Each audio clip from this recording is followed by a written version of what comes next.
Bonjour Charles de Courson. Bonjour. Merci d'être en direct avec nous sur France Info. On en parlait à l'instant, l'affaire Cahuzac et cette audition attendue cet après-midi. Quelle va être votre première question à Jérôme Cahuzac? Ah, c'est pas moi qui la poserai, c'est monsieur le rapporteur, mais nous nous mettons toujours d'accord. Donc vous savez ce qu'il va lui demander? Oui, mais plus ou moins. Si vous voulez, ça commence par la prestation de serment. Après, on donne, disons, un quart d'heure à la personne auditionnée pour pouvoir s'exprimer. Et puis après, on passe aux questions. Alors, est-ce que vous pensez justement, Charles de Courson, que le fait qu'il prête serment va vous permettre de lui faire confesser des choses qu'il n'aurait pas encore avouées? J'ose espérer que la prestation de serment a un sens pour tous ceux que nous avons auditionnés, Jérôme Cahuzac comme les autres. Je vous rappelle que dans le code pénal français, quand on prête serment et qu'on prouve que vous avez menti à une commission d'enquête, on peut saisir la justice pour une condamnation, c'est-à-dire peine d'emprisonnement et une sanction financière. Mais il a menti devant l'Assemblée nationale. Sa parole est discréditée. Oui, mais comme vous le savez, devant l'Assemblée nationale, on peut mentir, puisque le délit de parjure va être créé par les lois que nous sommes en train de voter. Mais actuellement, il n'y a aucune sanction quand vous mentez dans l'hémicycle. Donc vous attendez ou pas des révélations aujourd'hui, clairement? Ah bah écoutez, nous, c'est pas un problème de révélation. Nous avons une douzaine de questions avec monsieur le rapporteur à lui poser, qui vont de...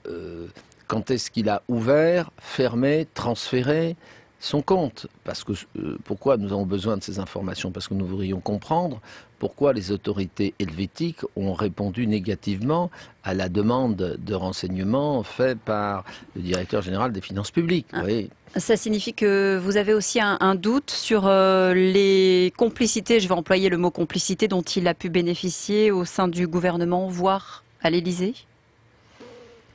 Ne parlons pas de complicité. Le but de la commission est de savoir qui savait quoi et à partir de quel moment. Et qui a couvert quoi, peut-être aussi. Et qu'est-ce qu'ils ont fait ou pas fait.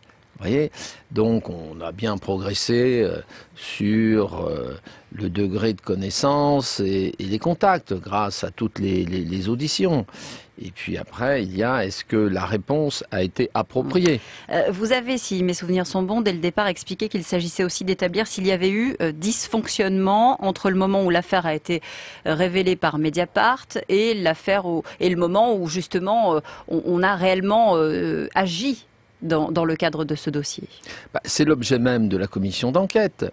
Je vais vous prendre un exemple. Nous avons auditionné le procureur général de Paris et le procureur de Paris, qui nous ont dit qu'ils avaient été très étonnés que l'administration fiscale française saisisse l'administration fiscale helvétique, alors même qu'ils avaient ouvert une enquête préliminaire.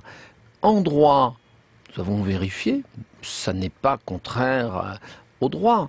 Mais le procureur nous a expliqué qu'il n'avait jamais vu ça, vous voyez. Bon, mais immédiatement, à peine le procureur nous a dit cela, que le directeur général des finances publiques adresse une lettre au président et au rapporteur de la commission protestant contre les propos tenus par le procureur. Mais vous savez, la vérité, elle naît de la confrontation, de déclarations parfois contradictoires.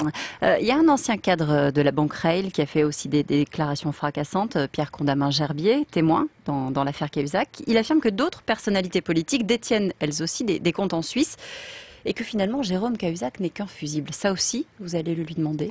Alors, nous en avons parlé en commission. Oui, nous allons l'auditionner. Nous avons l'auditionné non pas pour qu'il nous révèle les 15 noms, puisqu'il a parlé d'une quinzaine de noms, dont un ministre en exercice. Ça, il doit s'adresser à la justice. Mais nous voudrions l'auditionner parce que cette personne a été gestionnaire de fortune dans la compagnie financière RED. Et donc, nous voudrions savoir comment sont montés les comptes, c'est-à-dire comment ils sont dissimulés.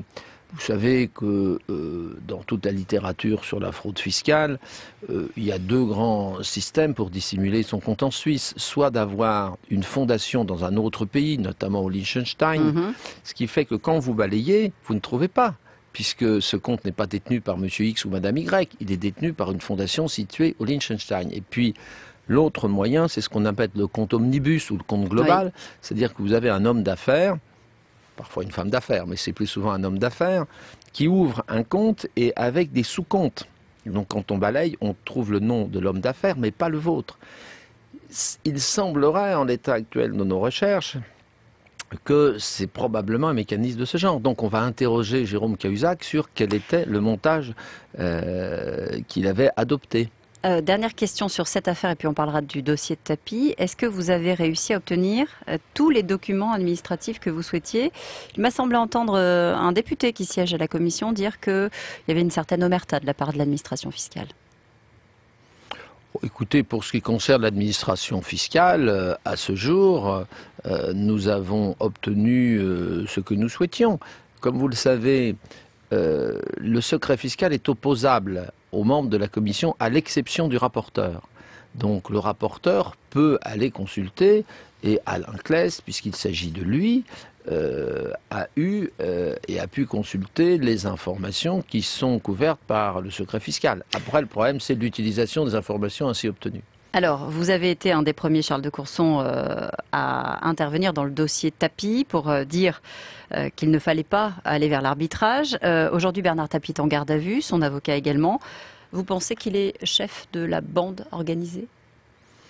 Il est incontestablement membre de ce que la justice, enfin les juges d'instruction ont qualifié de détournement de 403 millions de fonds publics en bonne organisée, puisque les membres de la bande, puisque c'est l'expression utilisée par les juges d'instruction... Ça ne s'est pas fait à l'insu de son plein gré, c'est ce que vous dites? Absolument pas. Et il manque encore 1 à 2 personnes, dont le secrétaire général de l'Élysée. Vous pensez qu'il est le prochain sur la liste? Ah ben écoutez, dans la logique des juges d'instruction, je l'ai dit d'ailleurs dès la mise en examen du premier d'entre eux, c'est-à-dire Pierre Estoup, bien entendu, puisque Stéphane Richard en personne a révélé la fameuse réunion à l'Élysée, on est en juillet 2007, dans lequel figure Bernard Tapie. Et s'il y a eu détournement de fonds publics en bonne organisée, c'était au profit de qui? De Bernard Tapie. Donc il va être mis en examen? Bah, écoutez, dans la logique de l'instruction de ce dossier, ça me paraît totalement logique, mais je ne suis pas juge d'instruction. Il n'est pas tendre, Bernard Tapie, avec vous. Je ne sais pas si vous avez lu ce qu'il disait dans le Figaro il y a quelques jours. Il dit que vous êtes le seul député à avoir été présent à tous les moments importants pour décider de l'arbitrage, puisque vous étiez administrateur de l'établissement public de financement et de restructuration. Il dit même que vous êtes un faux cul.